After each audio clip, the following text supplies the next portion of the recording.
মুহূর্তের জন্য আপনার মনে হতে পারে এটি কাতার বা মিয়ামি, এর সমুদ্রের সামনে আকাশচুম্বী ভবন আছে, কিন্তু এটি Bienvenido Panamá. Canal de Panamá. এটা হলো পানামা। আমি চাই পৃথিবী এই সুন্দর দেশ পানামাকে দেখুক। পানামা আসুন।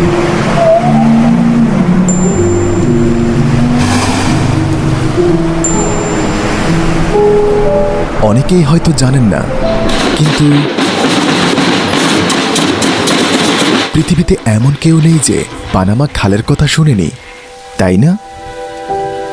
এটি পানামার পানামা খাল।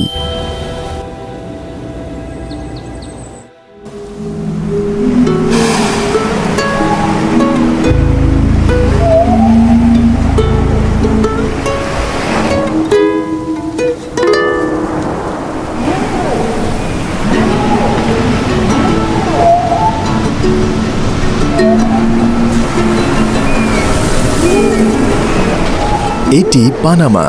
এখানে তিমি এবং রেইন ফরেস্ট আছে। আপনি কি ওই মালবাহী জাহাজ দেখতে পাচ্ছেন? এটি প্রশান্ত মহাসাগর থেকে আটলান্টিক সাগরে পাড়ি দিতে চলেছে, সুয়েজ খালের পরে বিশ্বের সবচেয়ে গুরুত্বপূর্ণ পানিপথের মাধ্যমে। এটি আমেরিকার বুক চিরে একটি চমৎকার ইঞ্জিনিয়ারিং কীর্তির মধ্য দিয়ে যাত্রা করবে। কিভাবে তারা এই খাল খনন করেছে। জাহাজ এখানে, গেটগুলো এখন খুলে যাচ্ছে এবং জাহাজ উপরের দিকে উঠবে, গেট অতিক্রম করবে এবং প্রশান্ত মহাসাগর থেকে আটলান্টিকে যাবে। আজ আমরা উত্তর দক্ষিণ আমেরিকার মধ্য দিয়ে যাচ্ছি, ঠিক মাঝখান দিয়ে। এটা পানামা খাল। No more right or reason for giving away the Panama Canal Zone than we would to now give away Panama Canal. এটি বিশ্বের অন্যতম সেরা ইঞ্জিনিয়ারিং সফলতা। এটি প্রশান্ত মহাসাগরকে আটলান্টিকের সাথে যুক্ত করেছে, ফলে জাহাজ ভ্রমণের অনেক সময় সাশ্রয় হয়েছে। মূলত একটি ফরাসি কোম্পানি 1981 সালে খালটি খননের নির্মাণ চেষ্টা করেছিল।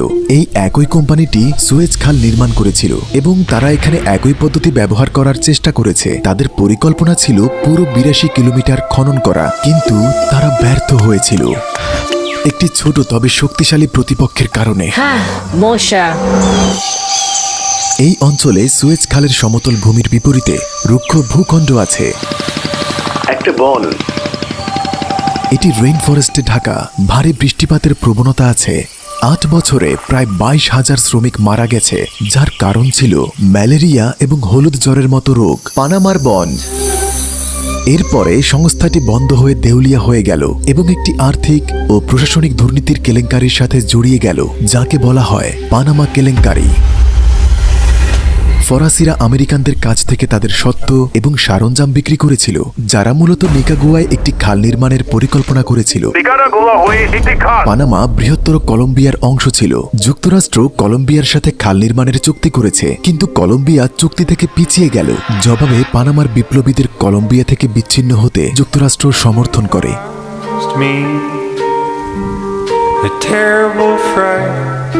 পানামা তার স্বাধীনতা লাভ করে এবং খাল নির্মাণের জন্য 1904 সালে যুক্তরাষ্ট্রের সাথে একটি নতুন চুক্তি স্বাক্ষর করে। প্রকৌশলীরা মূলত পরিকল্পনাটিতে সংশোধন আনেন। পুরো 81 কিলোমিটার খনন করার পরিবর্তে তারা জমির কিছু অংশ খনন করার জন্য বেছে নিয়েছিল। তারপর একটি বাঁধ, একটি কৃত্রিম হ্রদ তৈরি করেন। এটি গাতুন হ্রদ, এবং জাহাজ উঠানো এবং নামানোর জন্য লকারও তৈরি করেন।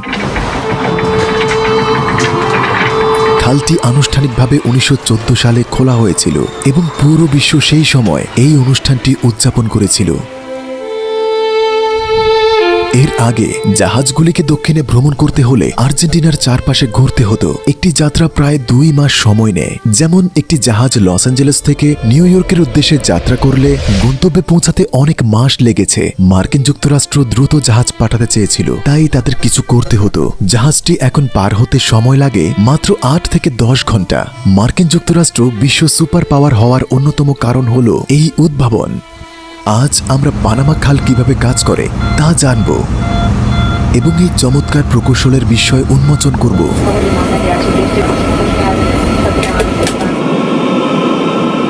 দেখুন, এই মূর্তিগুলো সেই শ্রমিকদের সম্মান করে বানানো হয়েছে যারা পানামা খাল নির্মাণ করেছে। আজ আমরা শুরু থেকে শেষ পর্যন্ত খালটি অনুসরণ করার সিদ্ধান্ত নিয়েছি। আমরা এখানে শুরু করব। আপনি এই জাহাজ দেখছেন, এটি মাত্র পানামা খাল ছেড়েছে। এটা পানামা খাল, এটি আটলান্টিক ছেড়ে এসেছে, এটি প্রশান্ত মহাসাগর। ওদিক থেকে ওপারের দূরত্ব 82 কিলোমিটার। দেখুন, লাইভ পানামা খাল। জাহাজটি তৃতীয় লক দিয়ে যাচ্ছে। এখানে কিছু পর্যটক আছে, দেখুন, সবাই এটা দেখার জন্য এসেছে। এটি আটলান্টিক মহাসাগর। জাহাজ প্রবেশ করে এবং প্রথম গেট দিয়ে যায়, তারপর দ্বিতীয়, তারপর তৃতীয়, তারপর মাঝখানে এই কৃত্রিম হ্রদের মধ্যে দিয়ে যায়। সেখান থেকে এটি প্রশান্ত মহাসাগরে সমুদ্র সমতলে পৌঁছানোর জন্য নামতে শুরু করে। কিন্তু জাহাজ কিভাবে উঠানো এবং নামানো হয়, কারণ স্তরের পার্থক্য রয়েছে, এটাই হলো কথা। সুতরাং আপনি এখন দেখতে পাচ্ছেন এই মুহূর্তে নৌকাটি নেমে যাচ্ছে এবং তারপর যখন পানির স্তর পরবর্তী ধাপে পৌঁছায়, এই ক্ষেত্রে এটি সমুদ্র, তাই তারা লক খুলবে এবং তারপর নৌকাটি প্রশান্ত মহাসাগরে যাবে এবং ট্রানজিট সম্পূর্ণ করবে। তো আপনারা পানির গতিবিধি দেখতে পাচ্ছেন।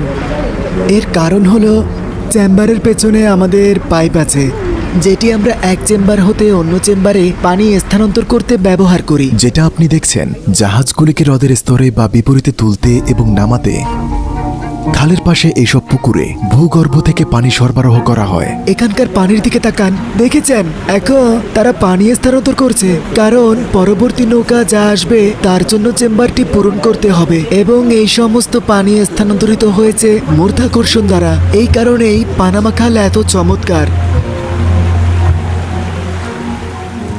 আমরা প্রশান্ত মহাসাগর থেকে আটলান্টিক পার হওয়ার জন্য একটি গাড়িতে উঠলাম। আমরা এই এগিয়ে যাওয়া জাহাজটিকে অনুসরণ করছি। জাহাজগুলো গাতুন লেকে প্রবেশ করে, আর হ্রদটি বৃষ্টির পানি দ্বারা পরিপূর্ণ করা হয়। তারা এই হ্রদে বৃষ্টির পানি সংগ্রহের জন্য একটি বাঁধ নির্মাণ করেছে। এই হ্রদটি ছিল বিশ্বের বৃহত্তম কৃত্রিম হ্রদ।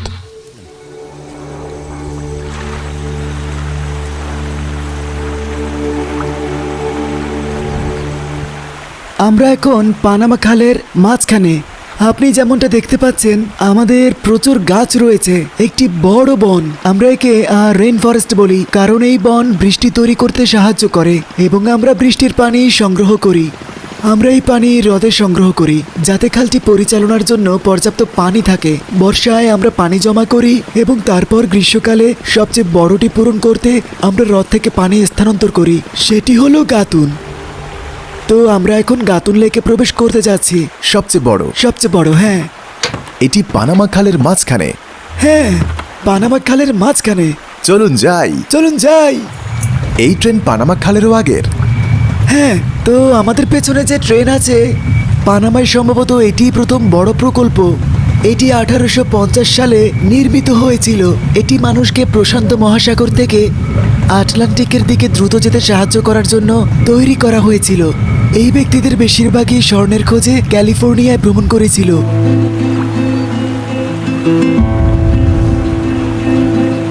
আমাদের ডান দিকে প্রশান্ত মহাসাগর রয়েছে এবং বাম দিকে আছে আটলান্টিক মহাসাগর। এখন আমরা ভূপৃষ্ঠ থেকে 27 মিটার উপরে। কল্পনা করুন যে এটি সমুদ্রের স্তর এবং এটি গাতুন লেকের স্তর। আপনি যদি দেখেন, এখানে পার্থক্য আছে। এই কারণেই পানামাতে আমরা লক সিস্টেম চালু করার সিদ্ধান্ত নিয়েছি, কারণ লক সিস্টেমটি একটি জলজ লিফট সিস্টেমের মতো কাজ করে। তবে পানামা খাল অনেক চ্যালেঞ্জের মুখে পড়ছে। পানামা খালের অন্যতম বড় চ্যালেঞ্জ হলো পানি এবং জলবায়ু পরিবর্তন। তাই তারা জাহাজ পারাপারের সংখ্যা এবং তাদের বহন করা মালপত্রের ওজন সীমিত করেছে। এর কারণ জলবায়ু পরিবর্তন। পানি ফুরিয়ে যাচ্ছে। আমরা বৃষ্টি ব্যবহার করে হ্রদগুলো পুনরায় পূরণ করি এবং যদি আমাদের বৃষ্টি না হয়, হ্রদ ভরাট করার জন্য আমাদের কাছে বিশুদ্ধ পানি থাকবে না। এই জাহাজটি এখন প্রশান্ত মহাসাগর থেকে আটলান্টিক অতিক্রম করছে। ওয়াও!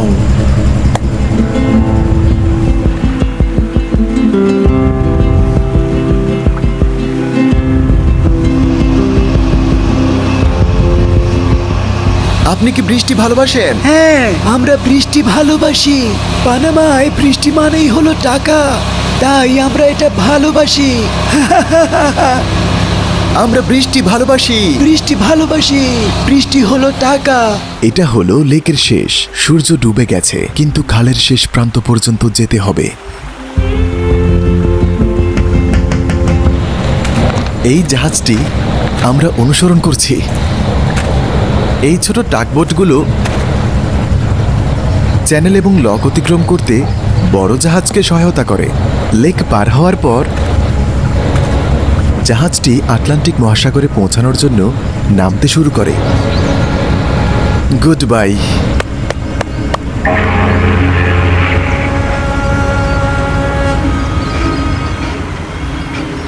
আপনি এখানে জাহাজগুলোকে দেখতে পারেন, এমনকি আপনি গেটগুলোর কাজও দেখতে পারেন।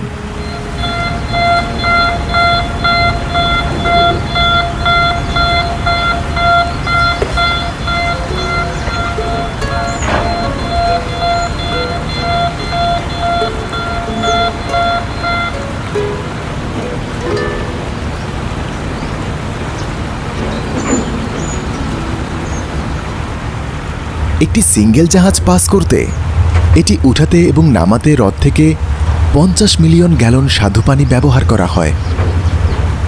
শুধু একটি জাহাজের জন্য কত পরিমাণ পানি প্রয়োজন হয় কল্পনা করুন।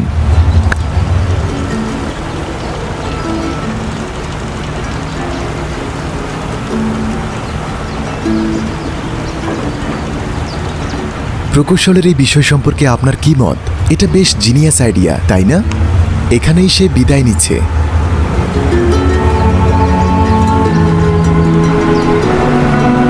চলো যাই। সবখানে তিমি আছে, দেখুন আরো তিমি। তিমি, বড় তিমিগুলো অ্যান্টার্কটিকা থেকে এখানে চলে আসে। তারা পানির নিচে একটি ডিভাইস রাখে যাতে আমরা তিমিগুলোর শব্দ শুনতে পাই।